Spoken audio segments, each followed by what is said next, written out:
आपका मेरे channel learn along Vinod पर स्वागत है। आज हम लोक प्रशासन में वुडरो विल्सन के योगदान पर चर्चा करेंगे। वुडरो विल्सन का जन्म 28 दिसंबर 1856 को वर्जीनिया के स्टॉन्टन में हुआ था। वे 1913 से 1921 तक संयुक्त राज्य अमेरिका के 28वें राष्ट्रपति रहे। वे अपनी प्रगतिशील घरेलू नीतियों और प्रथम विश्व युद्ध के दौरान अपने नेतृत्व के लिए सबसे ज्यादा जाने जाते हैं। विल्सन के क्रांतिकारी विचारों ने आधुनिक लोक प्रशासन की प्रथाओं की नींव रखी।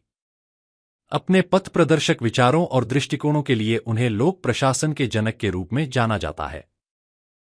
वुडरो विल्सन ने लोक प्रशासन के क्षेत्र में महत्वपूर्ण योगदान दिया। उनके विचार विशेष रूप से 1887 में पॉलिटिकल साइंस क्वार्टरली में प्रकाशित उनके मौलिक निबंध द स्टडी ऑफ एडमिनिस्ट्रेशन में समाहित हैं। उन्होंने तर्क दिया कि संविधान को चलाना उसे बनाने से ज्यादा कठिन है। विल्सन के अनुसार लोक प्रशासन कानून का एक विस्तृत और व्यवस्थित अनुप्रयोग है। विल्सन का लोक प्रशासन में योगदान। लोक प्रशासन में उनके योगदान पर 6 अलग अलग शीर्षकों के तहत चर्चा की जा सकती है।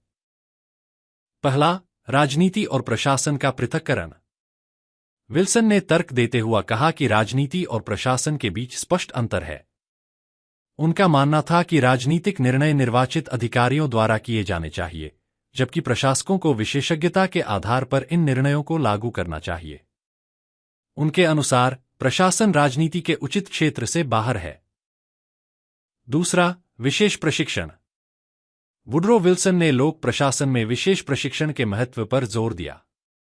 उनका मानना था कि प्रभावी शासन के लिए ऐसे प्रशासकों की आवश्यकता होती है जो न केवल सुशिक्षित हों बल्कि सार्वजनिक सेवा के लिए आवश्यक कौशल और ज्ञान में विशेष रूप से प्रशिक्षित हों। तीसरा, योग्यता आधारित चयन। उन्होंने योग्यता आधारित प्रणाली की वकालत की, जहां लोक सेवकों का चयन और पदोन्नति उनकी योग्यता और प्रदर्शन के आधार पर की जाती है, न कि राजनीतिक संबंधों के आधार पर। इस दृष्टिकोण का उद्देश्य एक सक्षम और पेशेवर नौकरशाही बनाना था। चौथा, वैज्ञानिक प्रबंधन। विल्सन ने लोक प्रशासन में वैज्ञानिक सिद्धांतों के अनुप्रयोग पर जोर दिया। उनका मानना था कि प्रशासनिक प्रक्रियाएं निजी क्षेत्र की प्रथाओं के समान कुशल और तर्कसंगत होनी चाहिए, जिसने बाद में सरकार में दक्षता और प्रभावशीलता की ओर आंदोलनों को प्रभावित किया। पांचवा, सरकारी जवाबदेही। उन्होंने सरकार में जवाबदेही के महत्व पर जोर दिया। विल्सन ने तर्क देते हुए कहा कि सार्वजनिक प्रशासकों को अपने कार्यों और निर्णयों के लिए जिम्मेदार होना चाहिए। छठा, लोकतांत्रिक शासन।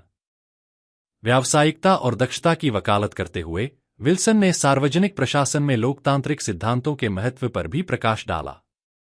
उनका मानना था कि प्रशासन को जनता की भलाई करनी चाहिए और लोगों की इच्छा को प्रतिबिंबित करना चाहिए। निष्कर्ष। यह कहा जा सकता है कि विल्सन के योगदान ने आधुनिक लोक प्रशासन की नींव रखी, सिद्धांत और व्यवहार दोनों को प्रभावित किया। व्यावसायिकता, जवाबदेही और राजनीति को प्रशासन से अलग करने पर उनका जोर प्रभावी शासन के बारे में समकालीन चर्चाओं में प्रासंगिक बना हुआ है। मेरे साथ बने रहने के लिए आपका धन्यवाद। मेरे चैनल को लाइक, शेयर और सब्सक्राइब करना न भूलें। आपका दिन शुभ हो। नमस्कार।